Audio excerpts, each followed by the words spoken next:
Hi again, everyone. I'm Ollie Matthews. This is Refuge from Narcissism.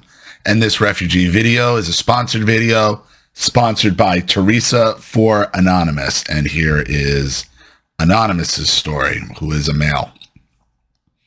Hello, Ollie. I cannot afford to donate right now. If you could find me a sponsor, it would be greatly appreciated. For now, I'm going to remain anonymous. I'm writing to tell you of mine and two of my friends' stories of narcissistic abuse. After a couple years of thinking, I've got this abuse down to some defining moments. Stories yet another reminder that narc abuse affects people of all socioeconomic statuses. Also, we could have been your brother's friends. Two friends were Jay and Mike. We grew up in the 90s in the country together. I'm 37 now.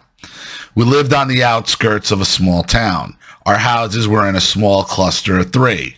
50 yards from my house was Jay's house, and directly across the street was Mike's house. Town had no sidewalks and one convenience store that had closed. It was very remote. If you didn't have a car, you weren't going anywhere.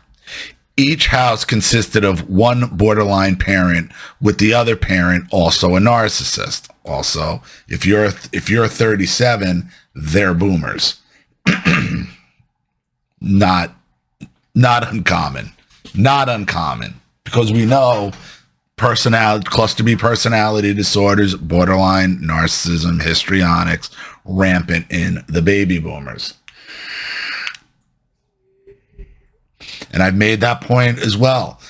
This is not a socioeconomic thing. It's not a race thing. It's not a class thing. It's not. It's everywhere. It's like we lived in Narc Central. We're surrounded on all fronts. This created a situation of chaos. Didn't have a decent person to confide in. Me and Jay were both son husbands, and Mike was the scapegoat. Me and Jay were only children. Mike was the oldest of three. My house was upper class. My dad was a VP at a small bank, and we owned our house with no mortgage. Mom was a borderline. Mike was middle class, borderline German dad, had a good job with the Verizon Union, two-story house with a mortgage. Verizon Union is a very good job. A very good job. Their benefits and that pension is stacked.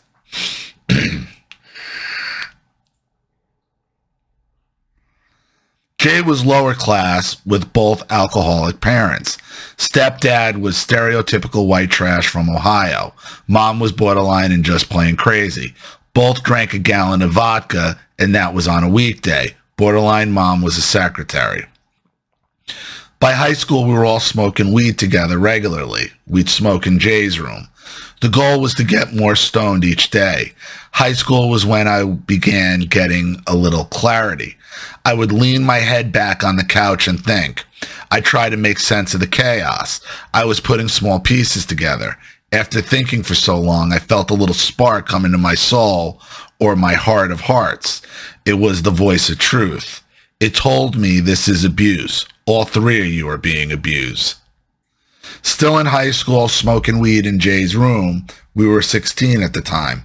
Mike would talk about the latest crap from his dad. I began speaking up.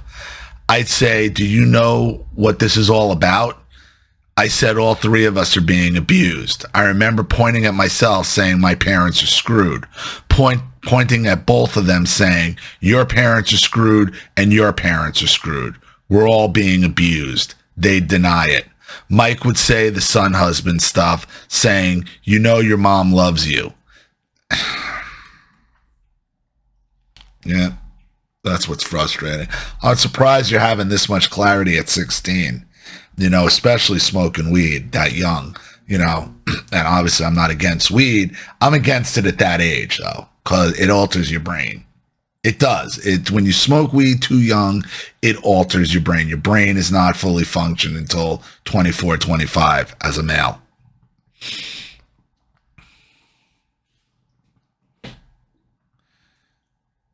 Saying stuff your mom loves you and other remarks about how rich people can't be abused. Yeah, that's coming from his mother. That's coming from his mother. Guaranteed.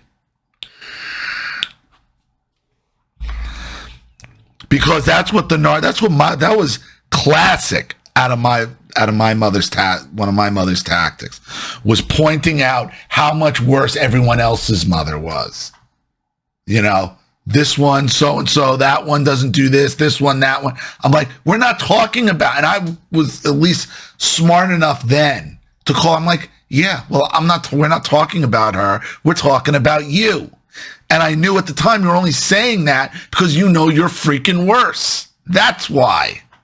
But it doesn't matter who's better or who's worse. Bad is bad, broken is broken.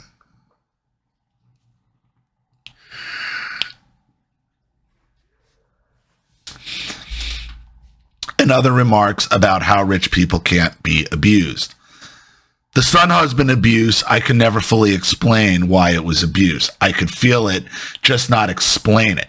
Why? Because you don't understand your growth is being stunted. Okay? Your manhood is being stunted. Okay? That's why. You have a natural inclination to go out and expand. Okay? Not be married to your mother.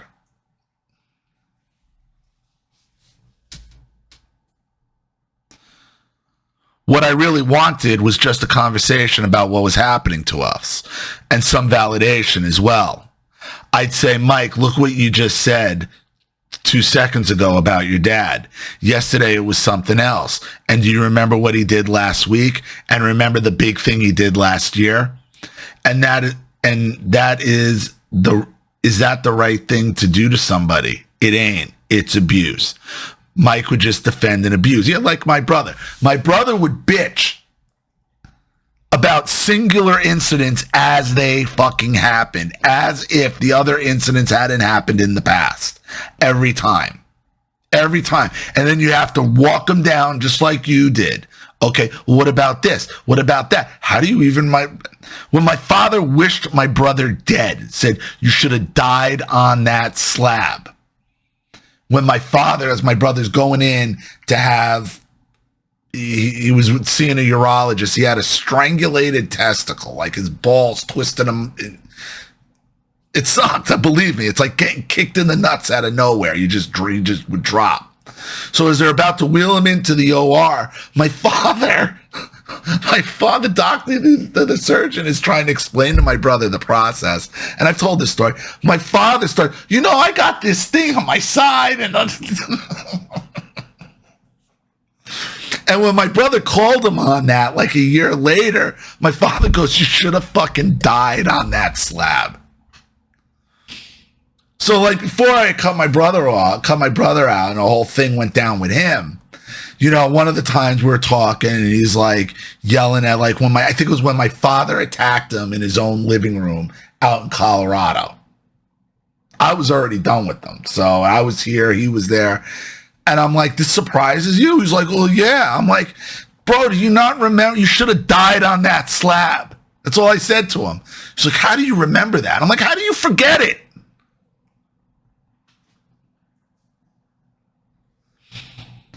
The son husbands, the golden children, want to forget. They want to forget. That's the problem. And you can't forget it. You can't. Because until you face it and deal with it, it's going to continue to hold you back like an anchor your entire life.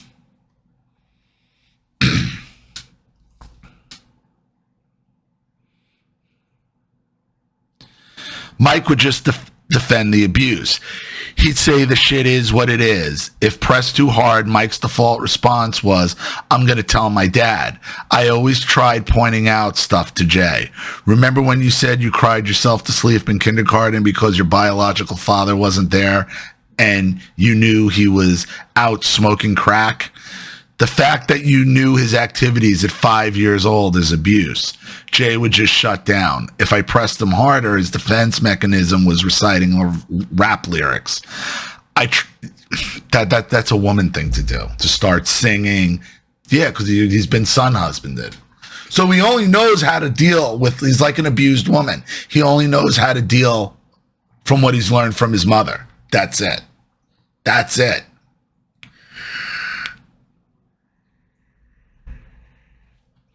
He's also 16 at the time as well. Emotionally, he just might not be ready to deal. Might have been ready to deal with it. I tried different ways to talk about it, even trying to remind them that I wasn't trying to talk shit. These conversations, of course, went nowhere and capable of reflection, and always gave the abusers a pass. They just couldn't see it. They didn't want to see it. They want to forget. They want to act like every incident is the first incident, and it's not. Because if they have to deal with that, then they have to deal with the fact they're being abused, and then what? Some people just aren't strong enough to say it, and especially at 16. 16-year-old boys. I knew in my heart I was right, but never listened to the voice of truth. I reverted back to the false narratives. Oh, you ain't being abused. This is just normal. I paid the price for not listening. I wasted 33 years of my life. That's what narc abuse does to you. I'm sure you know these stories don't end well. After high school, Jay became a big coke dealer. Of course, with coke comes large amounts of cash, guns, and high amounts of paranoia. During certain periods, he would take a cocktail of drugs, leading to psychosis. He was society's worst nightmare. At 24, he committed suicide at a drug house. He ate an entire sandwich bag full of coke. His funeral was on Halloween. And that's where not dealing with it will lead you. Will lead you into some hard drugs, into a hard life, trying to protect yourself and numb the pain.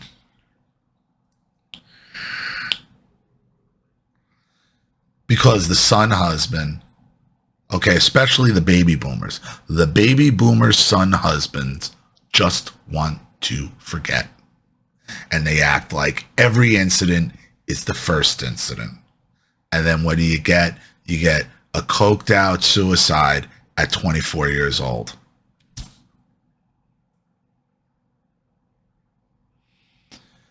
At 25, Mike was still living at home. Dad took him, Dad had him on the hook with a used car. Dad made the initial down payment and was using the car as a weapon. I've been down that road as well. Don't let them do it. Don't let them do it, because they're just going to use it as power over you. Dad couldn't wait for him to screw up. Mike had been abusing muscle relaxers at the time.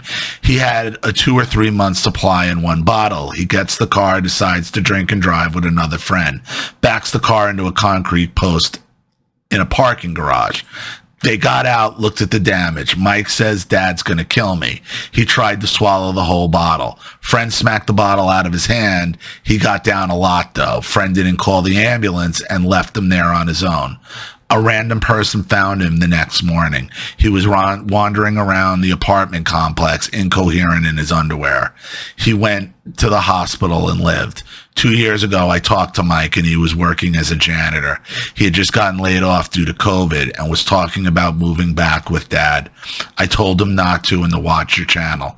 Not sure if he took my advice. Probably not, though. No, he's a perpetual child now.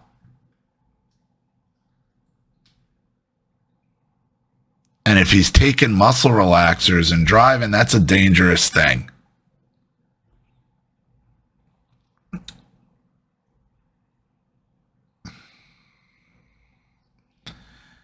Moving back with Dad is the easy way, and that's, because he just wants to forget.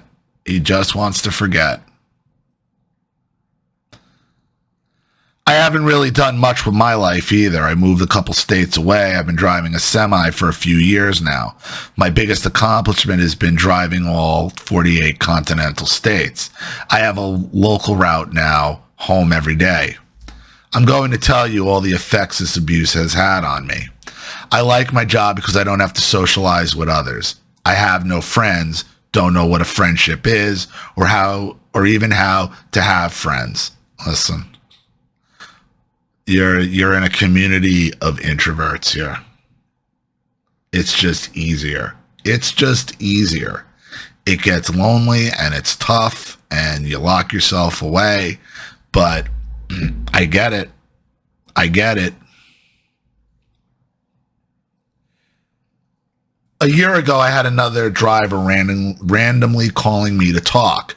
I decided it was weird and he might have something up his sleeve, so I quit answering. I prefer sitting in a dark room watching YouTube on the weekends. I get wound up and can't get unwound. Tonight, I've spent all night writing this letter. One day I'm ready to conquer the world. The next day, depressing reality hits. Yeah. That's why I call narcissistic abuse the gift that keeps on giving. It's the gift that just keeps on giving. This is why I try to tell people the price of forgiveness is too high. When this stuff damages you for life. Say Anonymous decided, yeah, I'm going to forgive. Then what? Is that going to help him go out? Is that going to help him trust people? Is that going to help with any of this? No.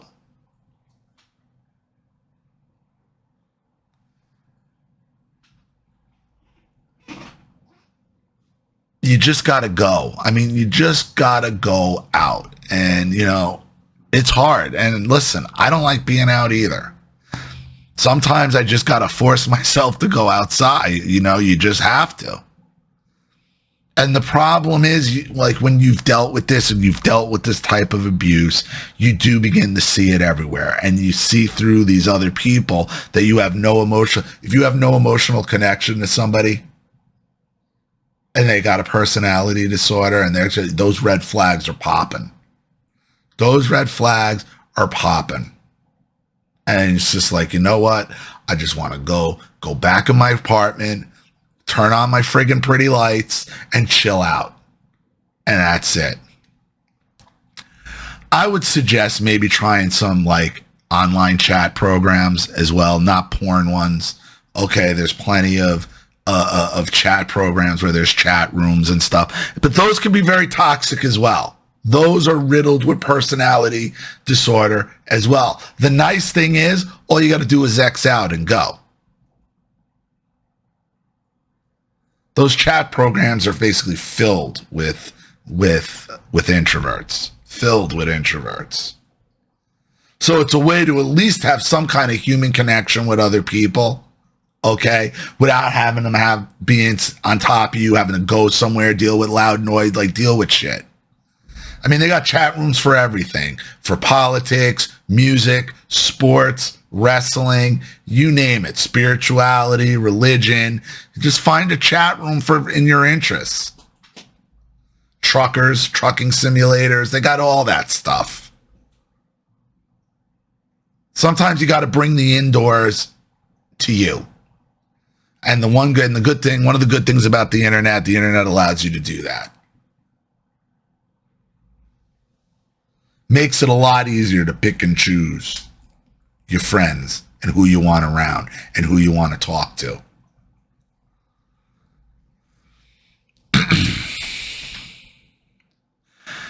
Constant self-sabotage, like eating junk food and smoking 2 packs a day.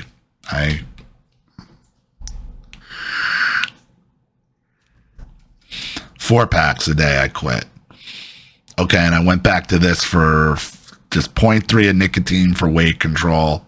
It was worked for a while, but, I've had my own anxiety lately. So our crutches are our crutches sometimes. Can only focus on one thing at a time. Like if I try to quit cigarettes, the rest of the stuff in daily life unravels and I'm back to square one. Just can't get it right.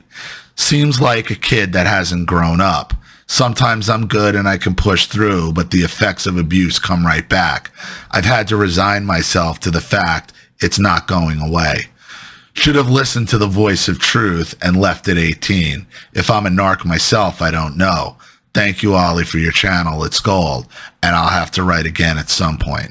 Thanks, Anonymous. I'll tell you this. Okay. If you were a narc, you'd be out looking to destroy people. It wouldn't be You wouldn't be no contact from your family, okay? Doing your job, driving around, and then just wanting to get back away from people, okay?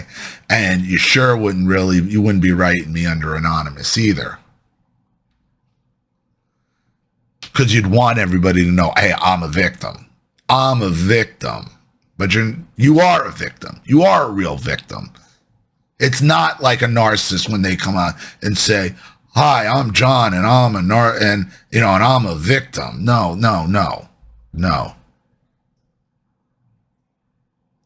See, you are getting clarity at a very young age, like me. Okay? So it means you've just been carrying around this, this semi-clarity for a very, very, very long time. And your friends, your two friends that you had, when you were 16, okay, they're both son husbands. And they're both son husbands. You're all raised by boomers. So it's like this semi-neglectful, yet tyrannical, yeah, I'm better than you, okay? You'll never be able to do anything, okay? But why won't you grow up type of mentality? And I know this, like this, this every time the son husband has no problem bitching. Okay, but what they'll bitch about is what just happened, and with no recollection of the other 100 things that they've already bitched about. Okay, it's like every time is the first time because they just want to forget. So, I hope that helps. Thank you so much, Anonymous, for your story. Thank you to Teresa for sponsoring. I really appreciate it. Thank you to everybody watching. Please leave any opinions or advice in the comment section below. And again, if you want your story read on the channel, you have a topic you'd like me to cover, something you'd like me to expose, you'd like to set up a Skype, phone call, have a private video made, you'd like to sponsor a video like this for someone who needs help and can't afford it, or just make a contribution to the channel in general to keep it supported, growing, and successful, because this channel survives 100% on contributions from all of you. Without you guys, all this goes away. So if you like what you see here and you want to see more videos like this, you know what to do with the PayPal or Zelle and email links in the description box. Also, please like and share this video wherever you can. Subscribe to my channel if you haven't, and be sure to click the subscription bell to be notified of all my video uploads. I'm Ollie Matthews. This has been Refuge from Narcissism. Take care, everybody.